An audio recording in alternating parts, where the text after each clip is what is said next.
lecture de la parole de Dieu, ce qui était dès le commencement, ce que nous avons entendu, ce que nous avons vu de nos yeux, ce que nous avons contemplé et que nos mains ont touché concernant la parole de vie. Car la vie a été manifestée, et nous l'avons vue, et nous lui rendons témoignage. Et nous vous annonçons la vie éternelle, qui était auprès du Père et qui nous a été manifestée. Ce que nous avons vu et entendu, nous vous l'annonçons, à vous aussi, afin que vous aussi, vous soyez en communion avec nous. Or, notre communion est avec le Père et avec son Fils, Jésus-Christ. Et nous écrivons ces choses afin que notre joie soit parfaite. Amen.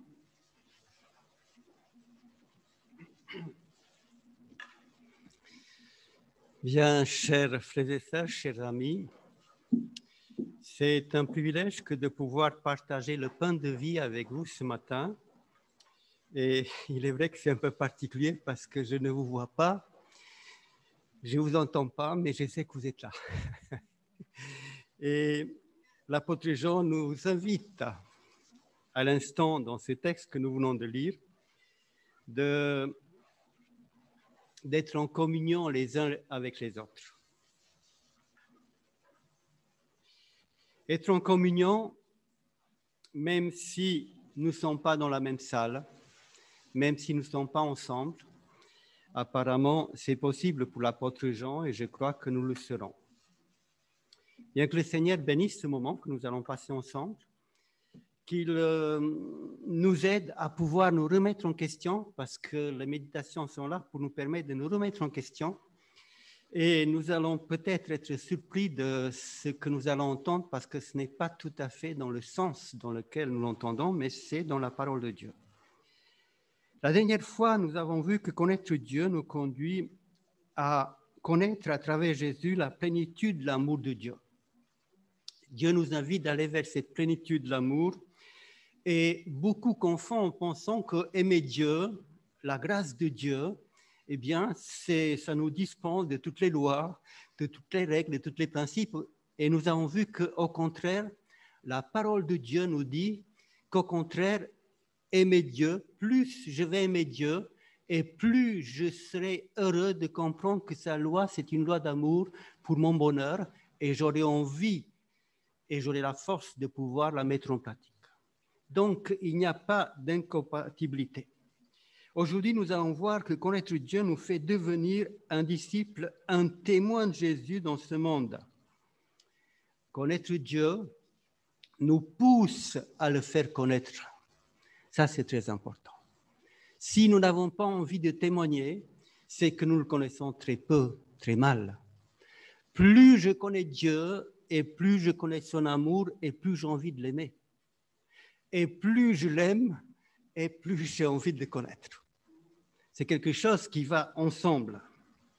Avant de quitter les disciples et cette terre, Jésus leur donne une dernière recommandation qui reste valable pour nous aujourd'hui. On trouve ces paroles de Christ, les derniers dans Matthieu 28. Vous connaissez bien, ce sont les derniers versets de Matthieu 28.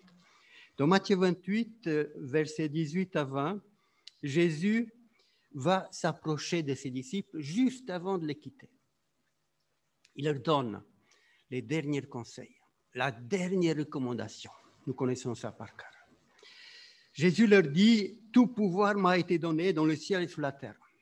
C'est important de se rappeler que Jésus a tous les pouvoirs. Nous oublions trop souvent et nous pensons que Satan a du pouvoir. C'est vrai qu'il en a. Mais Satan a été vaincu par Christ sur tous les plans. Il a été vaincu au ciel quand il s'est rebellé contre Dieu et contre Jésus. Il a été vaincu sur terre. Il est vaincu. Nous n'avons affaire à un sauveur qui est victorieux sur tous les plans.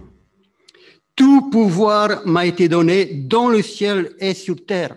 C'est Jésus qui tient entre ses mains tous les pouvoirs. Ce n'est pas Satan. Et c'est important que nous puissions nous rappeler parce que malheureusement, nous l'oublions très souvent. Et avant d'engager une bataille, nous nous sentons déjà vaincus. C'est terrifiant. Alors que nous sommes derrière celui qui n'a jamais eu de défaite. Et parce qu'il a reçu tout pouvoir, il nous demande, allez, faites de toutes les nations des disciples, les baptisant au nom du Père, du Fils et du Saint-Esprit, enseignez-leur à observer tout ce que je vous ai prescrit, et voici, je suis avec vous tous les jours jusqu'à la fin du monde.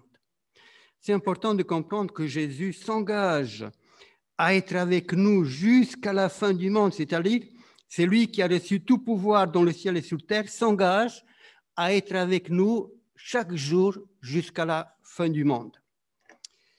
Et ce qui est impératif dans ce texte, alors que tout est important, c'est allez, faites de toutes les nations des disciples. Nous pouvons interpréter ces paroles de Jésus de diverses manières ou le comprendre. Il y en a qui le comprennent comme une obligation, comme un ordre, et ils se culpabilisent et ils vont essayer de trouver des moyens pour faire du travail missionnaire, porte à porte, distribuer des brochures, que sais-je encore. Et nous allons faire des sorties à contre-cœur, sans joie, pour se donner bonne conscience, sans que cela concerne les dons spirituels que Dieu nous a offerts. Or, quand nous accomplissons notre tâche avec le don spirituel que Dieu nous a donné, nous le faisons dans la joie. Donc, il y a un problème. Et quand l'occasion se présente chez un inconnu, dans la famille, avec un collègue, un ami, on va parler des vérités, des lois, des doctrines que nous estimons justes, vraies, parce qu'elles sont dans la Bible. Et nos arguments vont se croiser avec autant de conviction les uns que les autres pour démontrer ceci et cela. Et puis, on va arriver à l'intolérance et aux disputes finalement. Et parfois, on va faire des dégâts énormes dans nos propres familles d'abord. Et parfois, il faut des années, des décennies pour rattraper la sauce, comme on dit, parce que les dégâts ont été faits. Mais le plus souvent, ça fait des ravages. Et c'est important de comprendre que convaincre quelqu'un par les arguments ne change pas les cœurs. Ils restent les mêmes. Ils ont besoin d'autre chose.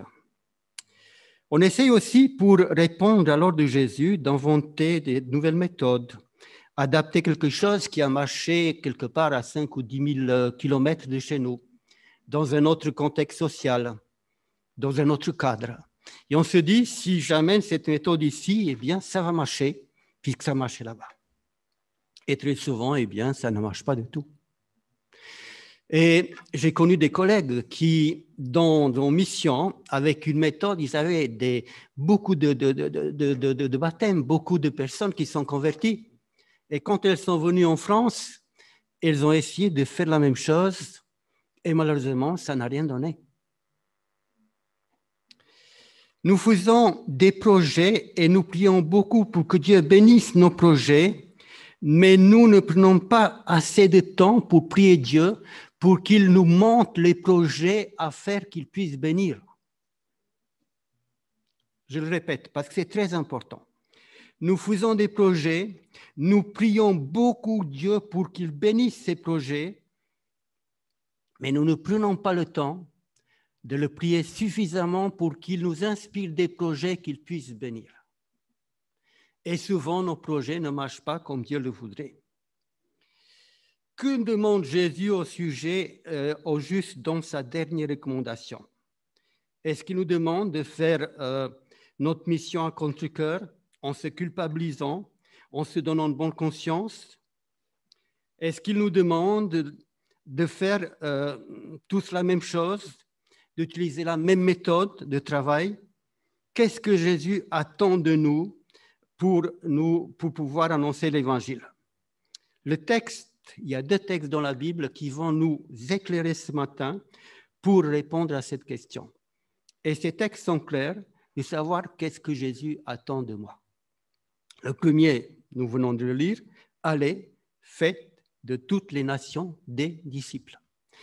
Et dans Acte 1, Luc rapporte un autre texte qui est très important, un autre texte où Jésus dit la même chose mais différemment.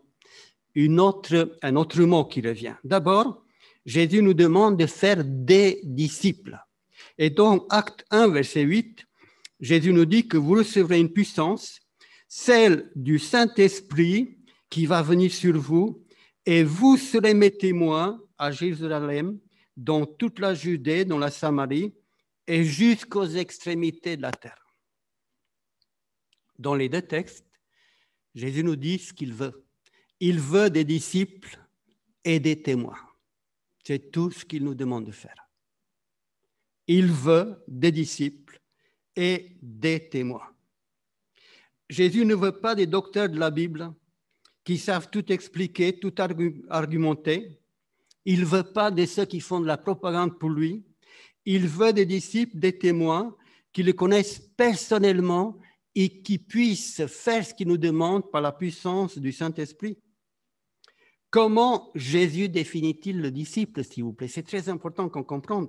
Quels sont les critères de Jésus pour dire qu'il nous reconnaît comme disciples? Nous pouvons tous nous dire des disciples de Christ, mais Jésus nous dit, voilà les critères pour que tu saches que si tu fais ça, tu es mon disciple. Si tu ne le vis pas, tu peux te croire disciple, mais tu ne l'es pas en fait. Nous allons prendre quelques textes pour les étudier.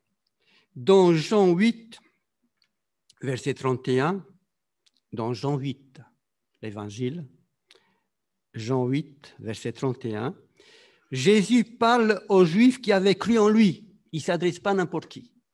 C'est-à-dire qu'il s'adresse à nous qui croyons en lui.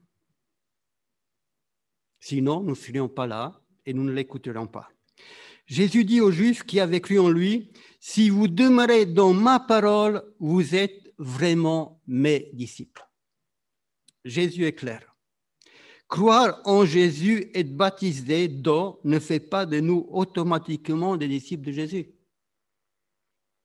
Devenir et rester disciple de Christ, c'est croire en Jésus-Christ et demeurer dans l'enseignement de la parole de Dieu et de Jésus-Christ. Jésus nous dit clairement, devenir et rester disciple de Christ, c'est croire en Jésus-Christ, croire, et demeurer dans l'enseignement en Christ, rester ancré en Christ et sa parole. Si nous cessons de demeurer dans la parole de Christ, nous cessons d'être un disciple. Il faut qu'on demeure.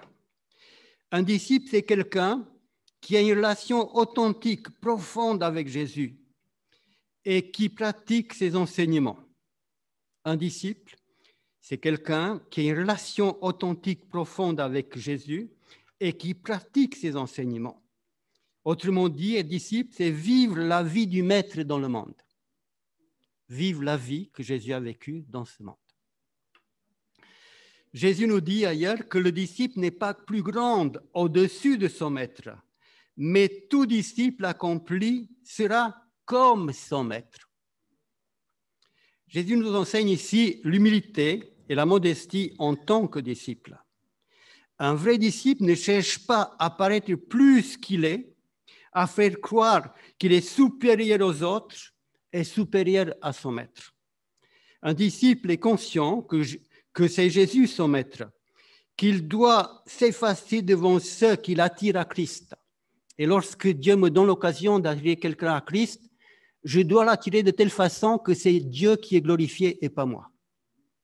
Pour que toute gloire revienne à Jésus. Et moi, je dois m'effacer, humble et doux. C'est le caractère de Christ. Tout en sachant que je ne pourrai jamais égaler Jésus, un disciple essaye, par la puissance de l'Esprit, de représenter dignement Jésus. Or, Jésus se définit comme humble et doux. C'est la première chose. Si je veux représenter Jésus dignement, être un disciple, eh bien, je dois m'effacer et je dois devenir humble et doux. Donc, Jésus me reconnaît comme disciple si, d'une part, je crois en lui, et croire, ça veut dire pour demeurer en lui et le représenter dignement dans ce monde tel qu'il était dans son caractère. Ensuite, dans Luc 14, nous trouvons un autre passage qui est qui complète celui-là.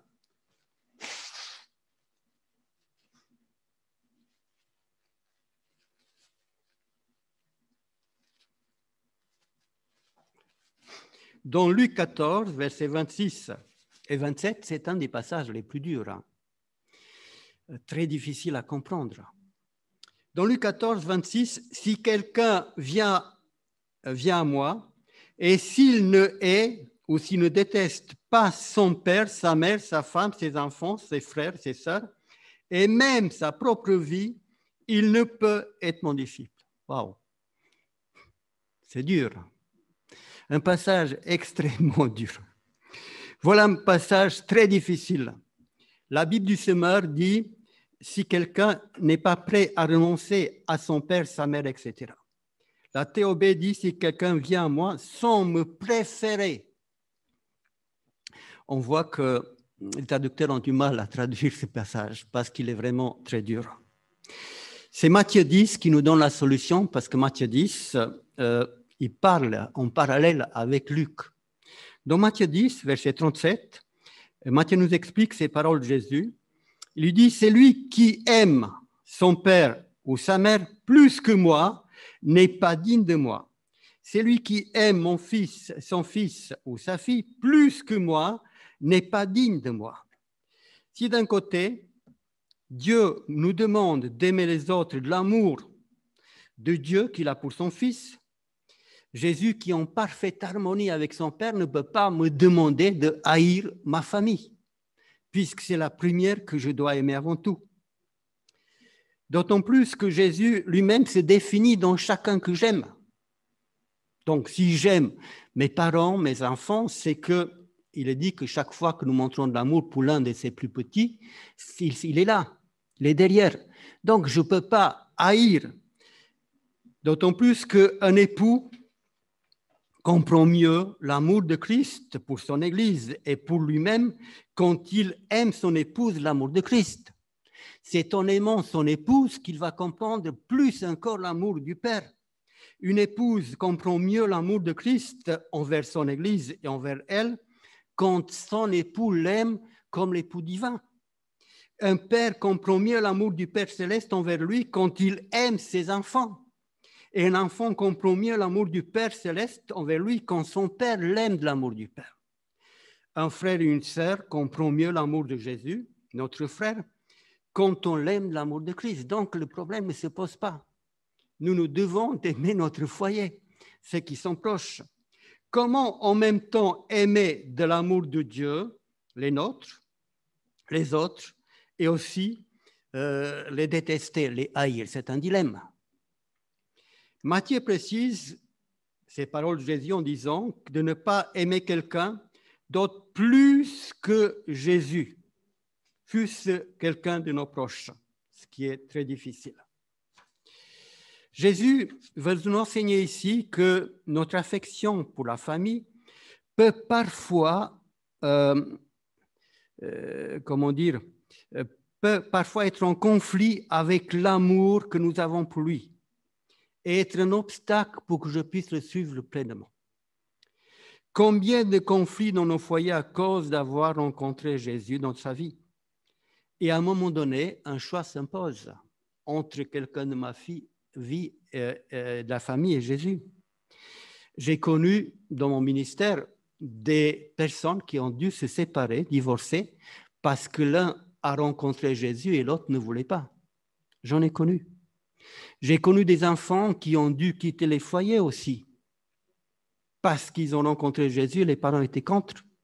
J'ai connu des grands-parents qui ont dû se passer de l'affection de leurs enfants et de leurs petits-enfants parce qu'ils ont connu Jésus et ils voulaient lui obéir. Il y a toutes sortes de choses qui se passent. Nous savons que de nos jours, dans certains pays, rencontrer Jésus, c'est trahir ce qu'ils vivent et ça expose même à être tué et en tout cas banni de la maison. Nous devons aimer spécialement nos proches et en même temps choisir de donner la priorité à Christ quand le choix s'impose. Si dans notre foyer, nous sommes seuls, convertis, eh bien, nous devons aimer davantage les nôtres pour leur montrer l'amour de Dieu. Vous voyez que ces paroles ne nous dispensent pas d'aimer notre foyer. Le jour de mon baptême, lorsque je suis revenu, j'avais 14-15 ans, je suis revenu avec mon papa, qui lui était dans la foi déjà, depuis ma naissance. Et ma mère n'est pas venue, évidemment, parce qu'elle ne voulait pas que je puisse m'engager par le baptême. Et ce jour-là, ma mère a dit des paroles de malédiction. C'était les premières paroles qu'elle m'a dites quand je revenais de mon baptême. J'étais tellement heureux, il y avait quelque chose en moi que je n'ai jamais vécu avant. Tellement, vraiment, c'était une joie débordante, je n'avais même pas faim. Alors que nous sommes baptisés dans une autre ville à 100 km de là, et nous avons apporté de quoi manger, mais ça ne me disait rien, j'étais vraiment très, très heureux. Et j'arrive à la maison, et les premières paroles de ma mère, c'est de me maudire. J'ai dit, maman, je t'aime beaucoup, et je t'aimerai toujours, mais je veux pouvoir choisir ma propre vie maintenant, parce que j'ai grandi, comme tu as choisi la tienne. Et ma mère, eh bien, elle a été hostile encore pendant un certain temps. J'ai continué à l'aimer, à la chérir et prier pour elle pendant des décennies jusqu'au jour où elle a accepté de se donner à Christ. Mais ce n'était pas facile. L'apôtre Paul demande aux convertis de ne pas rejeter leur conjoint qui ne partage pas la même foi, mais de l'aimer de l'amour de Christ au point de pouvoir, s'il est possible, les convertir, les amener à Christ. J'ai entendu l'histoire, un témoignage bouleversant que j'ai entendu, donc, qui est vrai, où l'épouse convertie est restée avec son mari très hostile à Dieu, à l'église adventiste, et à cette femme, cette épouse, pendant 60 ans. 60 ans. Le mari est tombé gravement malade. Et il fallait le soigner jour et nuit, être constamment à côté. Et cette épouse, qui était très dévouée, est restée à côté de lui, à l'hôpital. Elle s'est épuisée, elle est morte avant son mari. Ce mari a pris conscience combien il avait de chances d'avoir une telle épouse. Il a regretté profondément, trop tard, de l'avoir persécutée pendant toutes ces années. Et il s'est converti lui-même. J'imagine cette épouse qui est partie et qui va rencontrer son mari dans l'éternité. J'imagine la joie qu'il va avoir de se dire que son sacrifice, son amour pour Dieu n'était pas vain et qu'elle a réussi à convertir son mari. Donc, un disciple, c'est celui qui donne la priorité à Christ, même quand il s'agit de sa famille ou de sa propre vie. Ce n'est pas facile d'être prêt à tout donner pour Jésus, même sa propre vie. Mais Jésus nous dit encore d'aller plus loin. Dans Luc 14, verset 27, Jésus nous demande quelque chose que nous avons vu ensemble il n'y a pas longtemps. Il dit, si quelqu'un, Luc 14, 27, ne porte pas sa croix et ne me suit pas, il ne peut être mon disciple. C'est-à-dire, si quelqu'un n'est pas capable de renoncer à tout, la croix, c'est un instrument de mort, nous l'avons vu, et chacun a sa croix, c'est-à-dire quelque chose qui l'empêche de suivre pleinement Christ, qu'il doit faire mourir. C'est-à-dire que Christ me demande de faire mourir tout ce qui m'empêche de le suivre pleinement pour être son disciple. Et finalement, dans Luc 14, verset 33, « Quiconque d'entre vous ne renonce pas à tout ce qu'il possède ne peut être mon disciple. » Pas facile d'accomplir ces paroles de Jésus pour devenir disciple. Renoncer à tout pour Jésus, c'est être disponible, comme on l'a vu, de passer Jésus avant toute chose, avant ses biens, avant ce qu'on est même, et de faire mourir tout ce qui est contraire à Christ.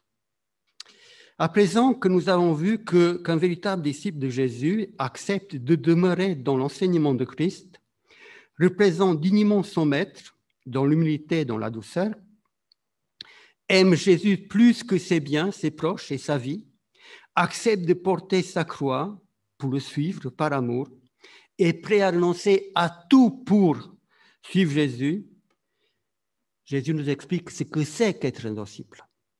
Jésus va nous expliquer maintenant comment les autres, c'est-à-dire ma famille, les autres que je côtoie, vont reconnaître en moi que je suis un vrai disciple. Ce n'est pas pareil. D'un côté, pour être un disciple de Christ, Jésus nous dit, eh bien, vous devez m'accepter, demeurer dans mon enseignement, me représenter dignement dans votre caractère, m'aimer plus que vos biens, vos proches ou votre vie, accepter de faire mourir tout ce qui vous empêche de me suivre et renoncer à tout pour pouvoir me suivre. Ça, c'est ce que Jésus me demande pour être son disciple. Mais comment les autres vont percevoir que je suis disciple, ce n'est pas la même chose. C'est dans Jean 13, verset 35, que Jésus nous donne ce passage pour comprendre comment les autres, dans mon foyer, dans ma famille, dans mon travail, dans la rue, lorsque je vais dire que je suis un disciple de Christ, comment eux, ils vont dire oui, tu es un vrai disciple ou tu n'es pas du tout un disciple. Dans Jean 13, verset 35, Jésus nous dit « À ceci, tous connaîtront que vous êtes mes disciples. » C'est intéressant. À quoi les autres connaîtront-ils que je suis un disciple? Si vous avez de l'amour les uns pour les autres. C'est incroyable. Se dire disciple de Jésus-Christ, c'est facile. Mais qu'est-ce que les autres pensent de moi? Est-ce que les autres me considèrent comme un véritable disciple de Christ? C'est autre chose. Curieusement, Jésus ne dit pas « les autres vont connaître que vous êtes mes disciples si vous gardez les commandements de Dieu, la loi de Dieu, le jour de repos, si vous allez régulièrement à l'église, à toutes les réunions, si vous êtes des végétariens convaincus, stricts, mais si vous avez de l'amour les uns pour les autres. » Et nous avons dit qu'il s'agit de l'amour du Père qu'il a pour son Fils et pour nous, pas de n'importe quel amour. Pourquoi Jésus donne-t-il ici comme critère l'amour et non la loi? Parce qu'on peut très bien garder la loi de Dieu, aller à l'église, être végétarien, faire des actes pieux sans forcément être un véritable disciple. Parce que Satan peut contrefaire un tas de choses, des dons spirituels, et il le fait pour nous tromper. Mais il ne peut pas contrefaire l'amour. Il ne sait pas ce que c'est que l'amour. Et il n'y a que l'amour qui restera dans l'éternité, vous vous rappelez? La foi, l'espérance, un jour vont s'arrêter. Il n'y a que l'amour qui est éternel, mes amis. Parce que Dieu est amour. Jésus, qui était lui-même disciple de Dieu, en venant dans ce monde, il va commencer par choisir 12 hommes pour en faire des disciples. C'est pourquoi la dernière recommandation de Christ à son Église, aux disciples, en fait, c'est d'aller faire des disciples. C'était la dernière recommandation. Et quand on lit attentivement, je vous invite à prendre le temps de lire les Actes des Apôtres. Dans la première Église instituée par les apôtres, tous les convertis étaient des disciples. Il n'y avait pas de chrétiens. Oh, c'est vrai qu'on a chanté un chant, mais nous chantons cela. Mais dans la première Église, il n'y avait pas de chrétiens, il n'y avait que des disciples. À la Pentecôte, la Bible nous dit que les 3000 baptisés sont devenus des chrétiens. Non, des disciples. Le texte précise que ceux qui acceptèrent sa parole furent baptisés, et en ce jour-là, le nombre des disciples s'augmenta d'environ 3000 âmes. Acte 2, 47. Le nombre des disciples. Acte 6. Plus loin, le texte dit que le nombre des disciples augmentait et les problèmes ont commencé, évidemment. Et puis Acte 6 nous dit que la parole de Dieu se répandait de plus en plus. Le nombre des disciples augmentait beaucoup à Jérusalem. Une grande foule de sacrificateurs obéissait à la foi. Et nous trouvons le mot disciple partout dans le Nouveau Testament environ 250 fois. Il n'y avait que des disciples dans la première Église. Il n'y avait pas de chrétiens. Un des problèmes d'aujourd'hui, mes frères et sœurs, c'est que nos églises sont remplies de chrétiens et très peu de disciples. Peut-être que ça va vous choquer, mais c'est malheureusement le problème. Il y a beaucoup de membres d'église, il y a beaucoup de chrétiens, mais peu de disciples parmi nous. Lorsque nous déciderons en tant que membres d'église de devenir des disciples et témoins de Christ, alors notre église changera et Dieu enverra dans cette église, dans son église, des personnes qui sont à la porte et qui attendent de voir que je suis un disciple pour pouvoir y entrer. Bien sûr, je peux dire que je suis un vrai chrétien, je peux dire que je suis un disciple de Christ, mais à quoi verront-ils que je suis un disciple? Si vous avez l'amour véritable de Dieu, les uns envers les autres. Il y a 35 ans environ, dans notre église, j'étais pasteur à ce moment-là, des grandes discussions pour savoir si nous sommes chrétiens ou pas, parce que l'église adventiste du 7e jour ne suffisait pas. Alors, on a mis des plaques « Église chrétienne adventiste ». Et on a inventé toutes sortes de choses pour que les gens sachent que nous sommes quand même des chrétiens. Le mot de chrétien, eh bien, il revient que 3 fois dans le Nouveau Testament, pas d'une façon très positive. Dans Acte 11, verset 26, nous lisons, Acte 11, 26, ce fut à Antioche que pour la première fois, les disciples, s'il vous plaît, furent appelés des chrétiens. Et c'est là que tout alla mal. C'est à partir de là que les choses ont tourné.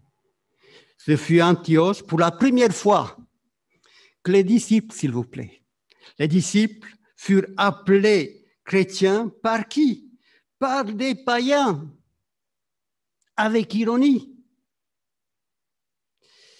Le nom de chrétien ne fut pas donné ni par Jésus, ni par les apôtres, ni par l'Église primitive des disciples, mais par des païens avec ironie. Et nous l'avons adopté. Nous avons adopté ce que les païens ont dit de nous et pas ce que Jésus et les apôtres ont souhaité. Je ne sais pas si vous comprenez le problème. Et aujourd'hui, le nom de chrétien que les païens ont donné, c'est généralisé. Je suis chrétien. Si vous allez dans certains pays, chez les musulmans, et vous dites « je suis chrétien », ben, ils vont croire quoi? Chrétien, croisade, etc. Et ils ne vont pas croire que chez les chrétiens, il y a beaucoup de branches. Pour eux, chrétien, ça veut dire catholique. Si vous allez en Inde ou dans d'autres pays, quand vous dites que vous êtes chrétien, ils ne vont pas tilter de savoir que chez les chrétiens, il y a beaucoup de branches. Et quand nous parlons des musulmans, eh bien de l'islam, nous pensons qu'il y a un islam. Il y en a beaucoup de branches dans l'islam, mes frères et sœurs. Il y a plusieurs branches chez les juifs pratiquants. Il n'y en a pas qu'un seul.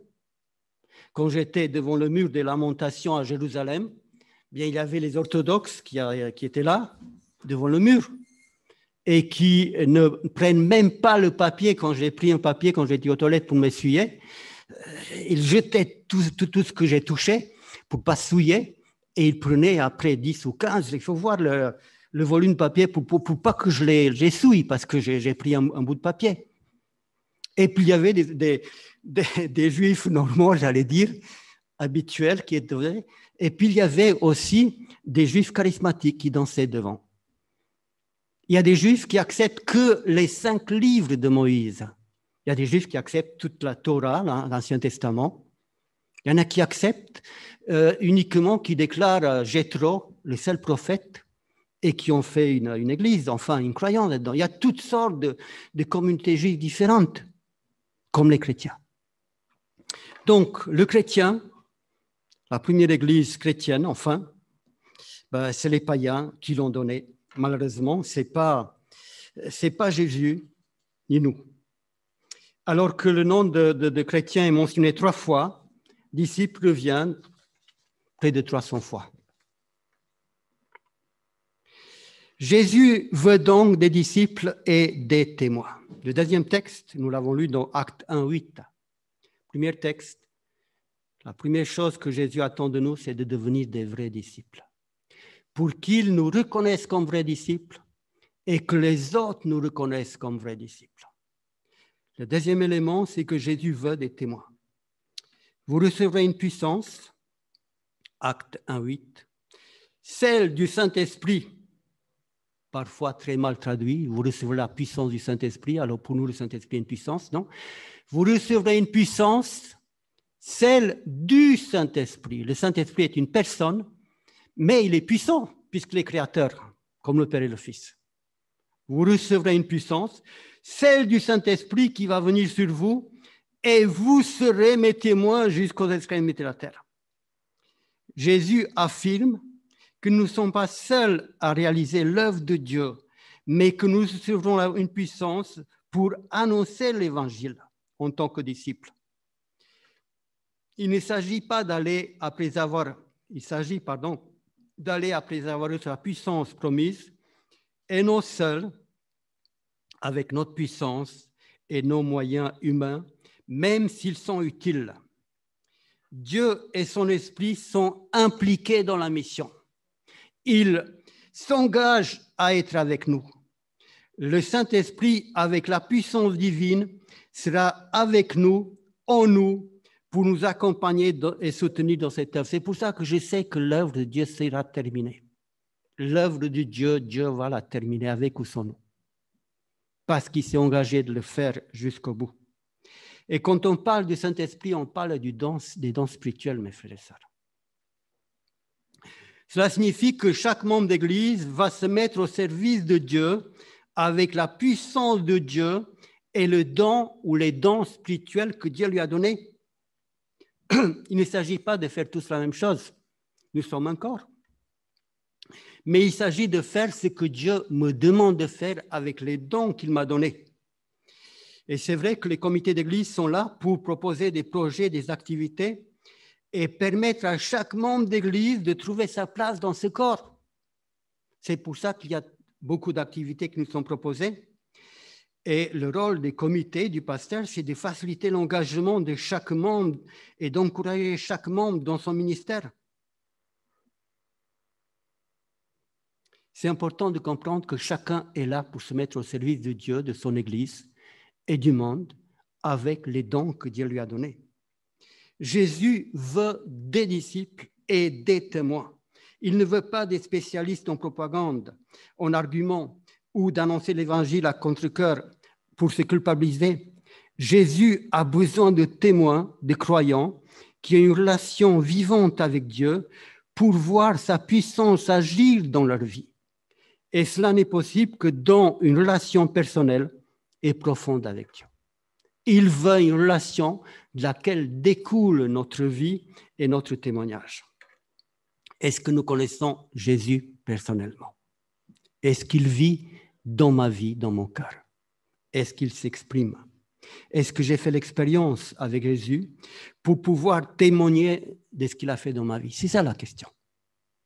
Est-ce que je peux témoigner de ce qu'il a fait dans ma vie? Nous n'avons pas besoin d'inventer les témoignages, mes frères et sœurs. Un témoignage ne s'invente pas. Il s'exprime, il se raconte, il se dit simplement. Regardez ce texte qui nous a été lu, qui est merveilleux. On va le relire dans 1 Jean 1, versets 1 à 3.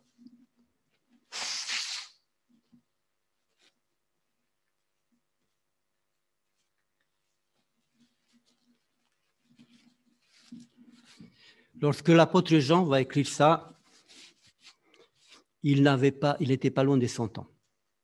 C'était un vieux papy qui a traversé Patmos, des épreuves terribles. Et il sait de quoi il parle. Imaginez, d'après l'histoire, qu'au moment où on a commencé à persécuter les chrétiens, on lui a réservé quelque chose de choix. Il était devant l'empereur. On a réchauffé un bassin d'huile et quand il était très chaud, on l'a jeté dedans. Et l'huile, curieusement, qui était chauffée à 200-300, je ne sais pas exactement, comme les amis de Daniel de la fournaise, ne lui faisaient rien. Et l'empereur était impressionné. Il n'a pas tué, mais il l'a mis à Patmos pour qu'ils puissent ne pas polluer par ces enseignements les autres. Il y a Patmos, qu'est-ce qui se passe? C'est là qu'il reçoit Jean les plus merveilleuses des révélations qu'il va écrire après dans l'Apocalypse, l'évangile de Jean, les épîtres. C'est un vieux papy, mais n'empêche, il avait une expérience. Et alors, dans 1 Jean 1, il commence son épître, ce qui était dès le commencement, ce que nous avons entendu, ce que nous avons vu de nos yeux, ce que nous avons contemplé et que nos mains ont touché concernant la parole de vie, car la vie a été manifestée et nous l'avons vue et nous lui rendons témoignage. Et nous vous l'annonçons, la vie éternelle qui était auprès du Père et qui nous a été manifestée. Ce que nous avons vu et entendu, nous vous l'annonçons à vous, aussi afin que vous aussi, vous soyez en communion avec nous. Et là, mes frères et sœurs, mes amis, nous sommes en communion. C'est vrai que je ne vous vois pas, mais nous savons que nous sommes une cinquantaine, peut-être plus en ce moment, à écouter, à regarder, et nous sommes en communion. Ce n'est pas parce que Satan, il continue à combattre l'Église de Dieu et Jésus, et qu'il va nous disperser, que Dieu ne nous aidera pas de trouver des éléments modernes, techniques qui sont nécessaires, parce que Dieu, il se sert aussi de tout ce que l'homme a inventé pour pouvoir propager son message. Il nous permet d'être en communion les uns avec les autres, les uns avec les autres, avec le Père et avec Jésus-Christ. Et c'est important de se rappeler. Lorsque Jean fait un tel témoignage, mes amis, qu'est-ce qu'on a ajouté? C'est quelque chose de puissant. Il nous donne les ingrédients du témoin. Les oreilles sont impliquées, ils ont entendu. Les yeux sont impliqués, ils ont vu, contemplé. Les mains, le physique est impliqué. Il s'agit ici d'un témoignage personnel vécu, direct. Jean ne cherche pas à argumenter théologiquement, scientifiquement, philosophiquement, psychologiquement avec les autres. Jean raconte simplement ce qu'il a vécu. Jean sait de quoi il parle. Il a vécu avec Jésus. Cette expérience le pousse à témoigner, à transmettre, à partager ce qu'il a vu, ce qu'il a entendu. Et même là où on a voulu l'écarter, Jésus est venu se présenter à lui. Mes frères et sœurs, on peut remettre en question des arguments quand on parle avec les gens. Ils peuvent nous dire, oui, mais c'est ton avis, moi j'en ai un autre. Et on peut discuter pendant des heures. On ne peut pas discuter un témoignage. On peut être pour ou contre, mais un témoignage ne se discute pas, c'est quelque chose qu'il a vécu. Regardez bien les pubs. Je n'ai pas de télé, j'ai horreur des pubs, mais regardez bien les pubs. Qu'est-ce qui se passe quand vous regardez une pub? Bien, quand vous regardez une pub, sur la santé, le poids, un appareil, un jouet, il y a la présentation du produit pour ses qualités, son utilité, son prix. Il y a une discussion. Et puis, il y a surtout quelques témoignages. Il y a des témoins qui disent « Oui, j'ai acheté cet appareil, il est merveilleux, je fais un tas de choses. Oui, j'ai essayé cette méthode et j'ai maigri de temps. » Il y a des témoins.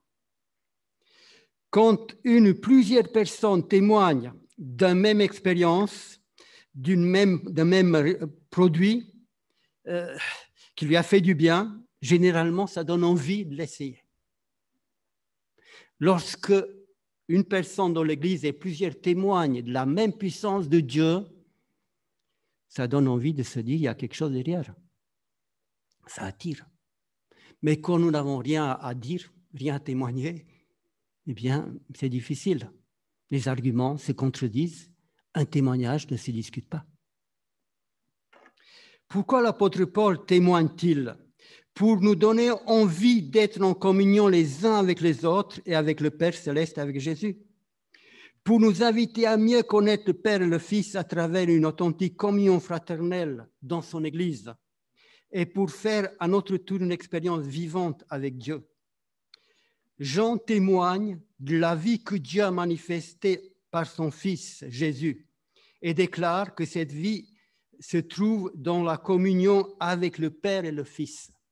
Lorsque je suis en communion avec le Père et le Fils, je peux connaître la vie qui a été manifestée en Jésus-Christ.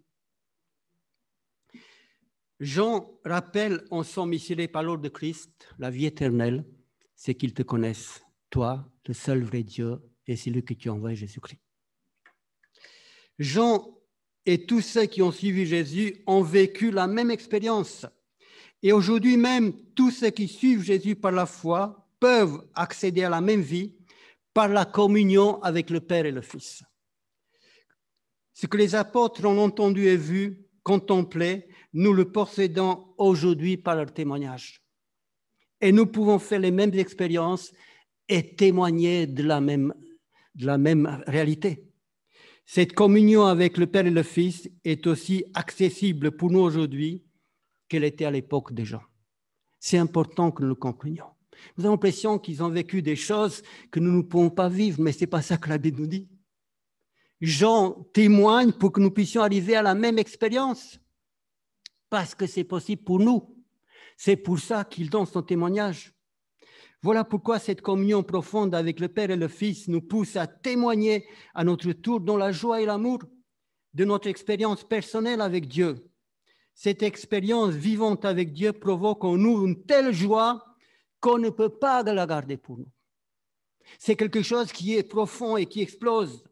Jésus explique très bien cela dans la parabole. « Venez, réjouissez-vous avec moi, car j'ai retrouvé la brebis qui était perdue, car j'ai retrouvé la drachme qui était perdue, car mon fils qui était mort est revenu à la vie. Venez, réjouissez-vous. » On ne peut pas garder ça pour soi. Jean-Baptiste nous explique aussi cette joie. C'est lui à qui appartient l'épouse, c'est l'époux, mais l'ami de l'époux qui se tient là et qui entend, éprouve une grande joie à cause de la voix de l'époux. Et cette joie qui est la mienne est parfaite et Jean ne peut pas la retenir. Il a dit, il la partage. Et nous ne pouvons pas la retenir davantage lorsque nous serons en communion avec le Père et le Fils et avoir cette joie dans le cœur. Ce n'est pas possible. Dans certaines cultures, l'ami de l'époux joue un très grand rôle au moment du mariage. Il a l'honneur d'aller avec l'époux pour inviter les conviés qui sont conviés au mariage. Et puis, lorsque, pendant ce mariage, qui se fait parfois plusieurs jours, parfois une semaine, dans certains pays, j'ai vécu ça chez moi, eh bien, lorsque le jour arrive où l'époux doit chercher l'épouse, c'est l'ami de l'époux qui vient avec l'époux et qui va chercher l'épouse pour la ramener chez l'époux. C'est un grand honneur. C'est quelque chose, c'est une joie, quelque chose qu'il vit qu'une fois dans sa vie quelque part. Et c'est quelque chose d'énorme. Et il aime et il partage. C'est cette joie qui découle de la communion avec Jésus, l'époux divin, qui donne aux disciples la force et l'envie de témoigner. C'est cette communion profonde avec Jésus. La Bible raconte l'histoire d'un homme que personne n'aimerait rencontrer sur son chemin, en pleine montagne ou dans le désert.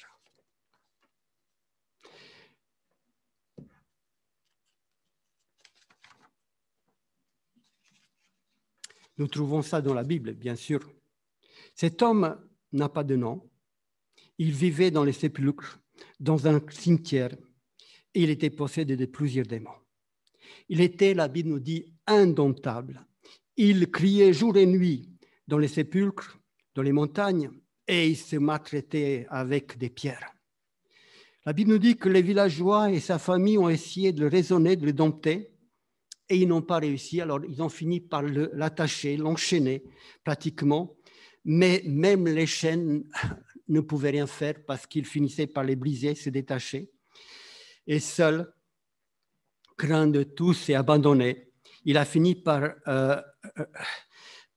résider dans les sépulcres, dans la montagne, loin de tous et des siens. C'est ainsi qu'il vivait dans la misère, on ne sait pas comment, dans ces lieux. La Bible nous dit que Jésus, un jour passé près de lui, dans ce pays des Gadaréens, et cet homme a vu Jésus de loin. Il a été, sans doute que Jésus n'était pas seul, il y avait des disciples, il y avait des gens de son village. Et l'histoire ne dit pas s'il connaissait Jésus, ni ce qui l'a poussé à aller vers Jésus. Mais il a vu Jésus de loin, et cet homme, en voyant Jésus, a couru vers lui et se prosterna devant Jésus. Il s'est prosterné et la Bible nous dit que Jésus a guéri cet homme. Et l'esprit impur, les esprits impurs sont sortis. Suite à quoi les démons sont sortis de l'homme. Ils sont entrés dans un troupeau de pourceaux, il y avait environ 2000, et qui se sont précipités dans la mer. Les gardiens du troupeau sont allés pour parler à tous ceux qui étaient là, pour dire il y a quelque chose d'incroyable qui est arrivé, regardez, les pourceaux, ils sont tous morts, etc. Et ces hommes, cet homme démoniaque, indomptable, sale, qui criait, qui se martyrisait, était là au pied de Jésus. Il était là propre, vêtu et calme.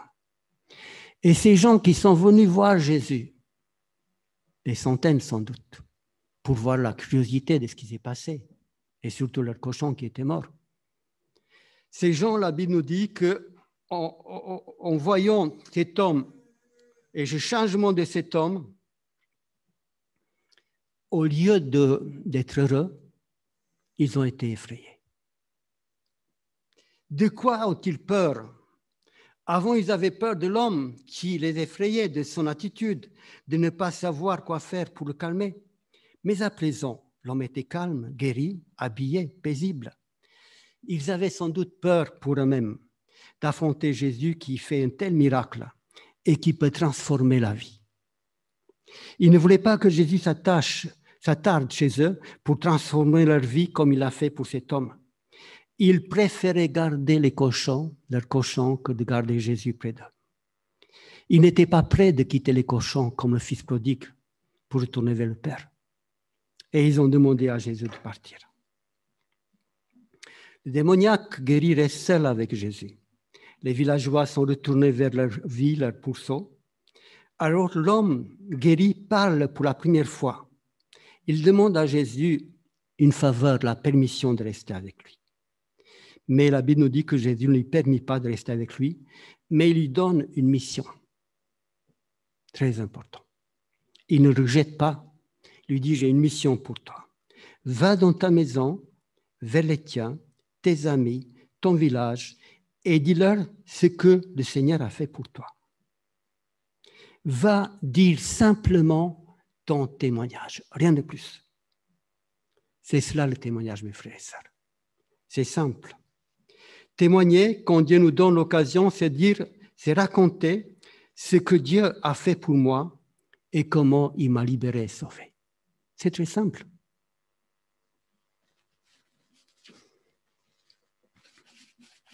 Lorsqu'on témoigne, il y a 3 parties très simples. Voilà ce que j'étais avant. J'étais un athée, j'étais un ivrogne, j'étais un égoïste, un hypocrite, un menteur, un voleur, un malade, un paresseux. Voilà ce que j'étais avant d'avoir rencontré Jésus. Je raconte tout simplement. Voilà comment j'ai rencontré Jésus sur ma route. J'ai trouvé un prospectus. Il y a quelqu'un qui me l'a donné. J'ai trouvé quelqu'un qui m'a invité à une réunion. Que sais-je? J'ai eu un livre sur Internet. On raconte notre histoire, comment nous avons rencontré Jésus. Voilà ce que je suis devenu depuis. Ce que Christ a fait pour moi. Il m'a guéri, il m'a libéré des chaînes, du tabac, de l'alcool, de la drogue, de l'égoïsme, de l'orgueil. On raconte simplement. C'est cela le témoignage.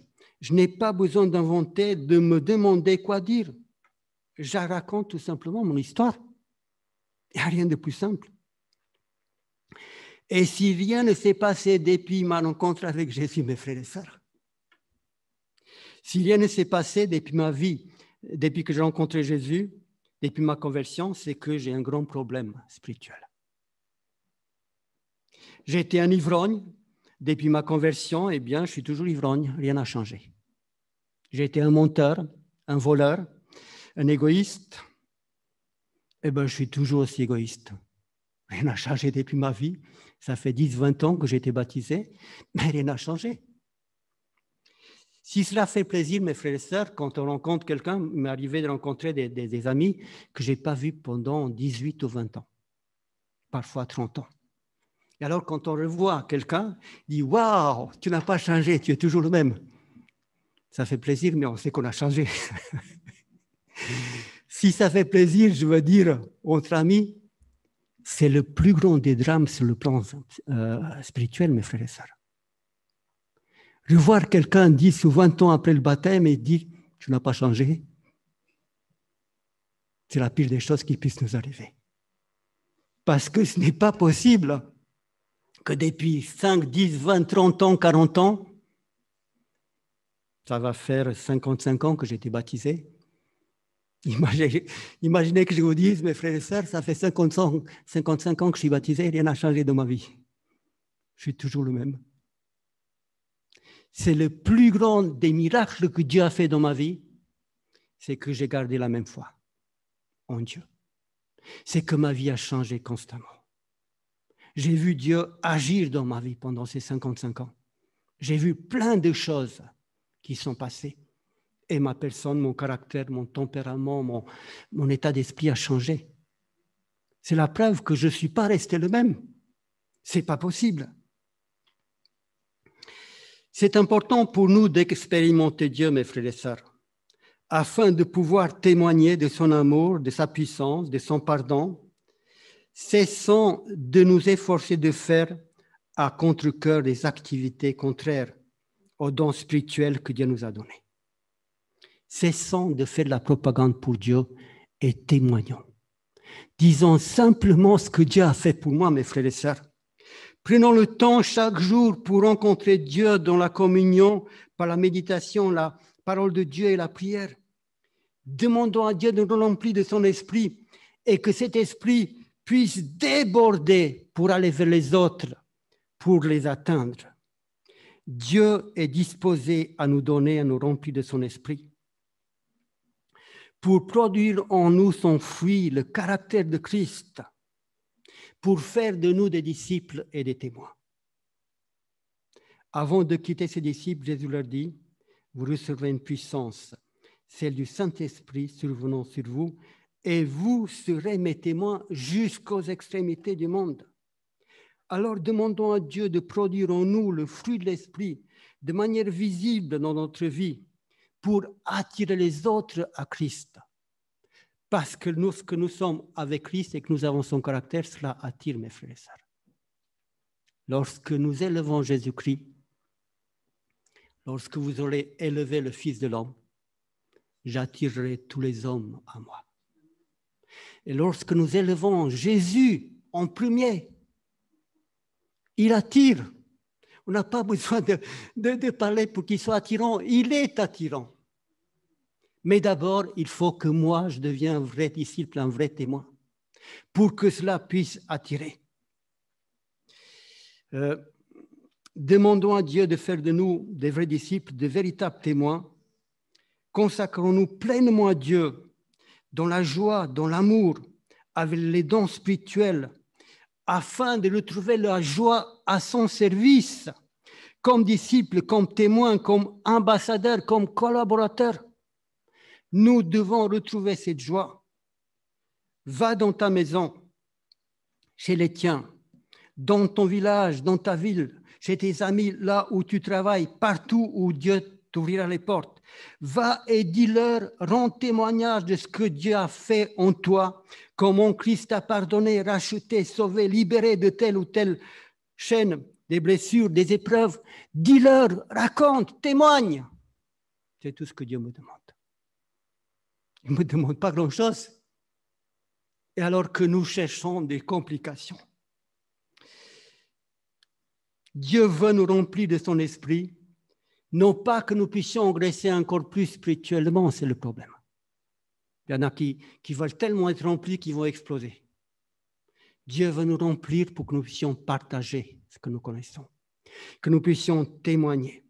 Va avec la force que tu as, avec ta connaissance actuelle, avec ton expérience actuelle, avec ce que tu as maintenant, et dis-leur, raconte ton témoignage. Cet homme possédé, je ne sais pas ce qu'il connaissait de Jésus. Je ne sais pas s'il connaissait tout ce que nous connaissons. Je ne sais pas s'il connaissait le plan de salut. Je ne sais pas s'il connaissait grand-chose de la religion, des commandements de Dieu. Mais il a fait une expérience avec Christ. Il a été libéré. Et Jésus lui demande de témoigner de cette expérience que lui a fait et pas quelqu'un d'autre. Ce n'est pas la même expérience pour moi que pour quelqu'un d'autre.